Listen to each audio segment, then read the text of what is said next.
이어서 스트래티지 소식 조금 더 전해드리겠습니다. 이 암호화폐 시장에서 빠뜨릴 수 없는 주체이기도 한데요. 또 비트코인 1000개를 매입했다라는 소식이 되겠습니다. 스트래티지가 비트코인 보유량을 또 한 번 늘렸다라는 소식인데요. 블록체인 매체인 코인데스크에 따르면 지난주 스트래티지는 1억 1020만 달러를 투자해서 1045 비트코인을 추가 매입했다라고 합니다. 이번 매입의 평균 가격은 개당 10만 5,426달러가 되겠고요. 이에 따라서 총 58만 2천 개에 달하는 스트래티지의 비트코인 보유량의 평균 매입가는 7만 86달러로 상승하게 됐습니다. 이 9일 기준으로 봤을 때 스트래티지의 총 비트코인 보유량은 약 625억 달러에 달합니다. 한편 미국의 증권거래위원회 SEC에 제출된 자료에 따르면 스트래티지는 시장 판매를 통해서 지난주 매입을 위한 자금을 조달했다는 소식도 있었습니다. 가장 첫 번째 소식 볼까요? 한국인들의 코인 사랑에 대한 기사가 나왔는데요. 자세히 보겠습니다.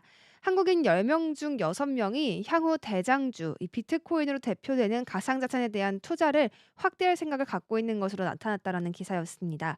이런 가운데 비트코인 가격이 또다시 11만 달러 고지를 넘어서는 등 상승세를 펼치면서 코인 개미들, 그러니까 가상자산에 대한 소액 개인 투자자들의 투심을 자극할지 그 관심도 집중이 되고 있습니다.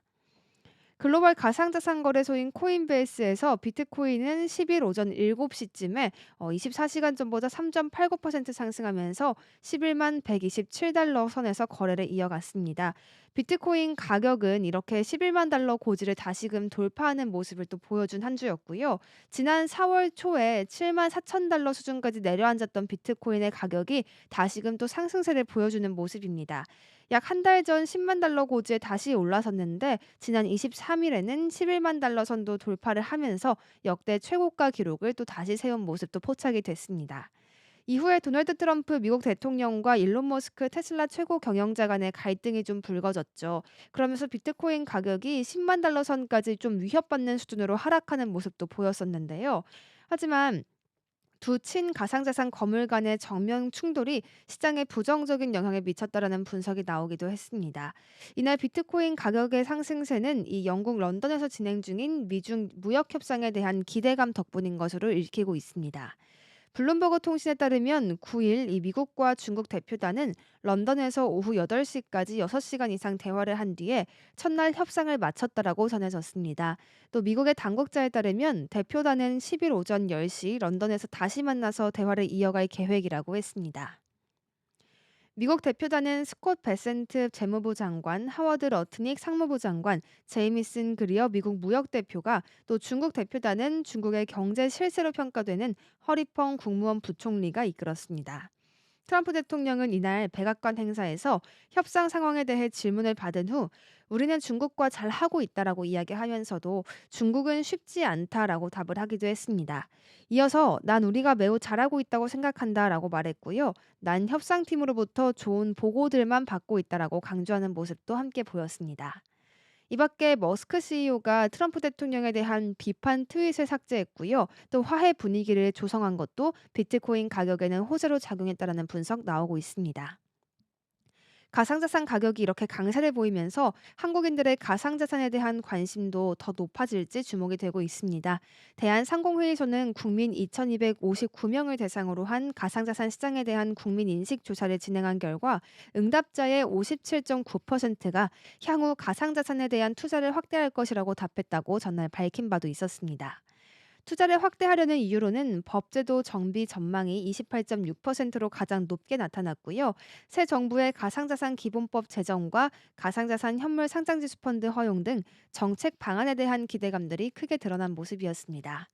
이어서 미국 정부의 친가상자산 정책, 또 국내 가상자산 과세 유예, 기존 보유자산 수익률 부진, 마땅한 투자처의 부재가 그 뒤를 이은 모습이었습니다. 가상자산 시장이 국가 경제 발전에 이바지할 수 있다는 시각도 우세한 모습이었는데요. 응답자의 78.2%는 이 암호화폐와 같은 가상자산 시장 활성화가 우리 경제에 긍정적인 영향을 미칠 것이라고 답을 하기도 했습니다. 경제에 이바지할 요인으로는 블록체인 통신 산업과 또 일자리 창출 이러한 점들이 가장 많이 언급이 됐고요. 디지털 금융 혁신 촉진과 가상 시장, 이 부동산 쏠림 현상 해소, 글로벌 트렌드에 대응한 금융 인프라 확보, 청년층 자산 형성 지원, 초기 스타트업 등의 자금 조달 여건 개선 등도 현재 제시가 된 모습이었습니다. 가상자산이 위험하다라는 인식이 여전함에도 불구하고요. 가상자산에 대한 규제를 강화해야 한다라는 의견보다는 규제 완화에 대한 요구가 더 많은 모습도 포착됐습니다. 국내 5대 가상자산 거래소에서 계정을 만든 투자자의 수는요, 1,825만 명에 달하기도 합니다. 이 대통령 취임 이후에 이 비트코인과 같은 가상자산 현물 ETF와 스테이블 코인 등에 대한 기대감도 높아지고 있습니다. 이 대통령은 지난달 페이스북 글에서 청년의 자산 형성을 돕는 목적으로 가상자산 현물 ETF를 도입하고 통합 감시 시스템을 구축하겠다라고 말한 바도 있었습니다. 또 지난달 초에 경제 유튜버들과의 대담에서 원화 스테이블 코인 시장을 만들어 놔야 국부 유출을 막을 수 있다라고 강조한 바도 있었는데요.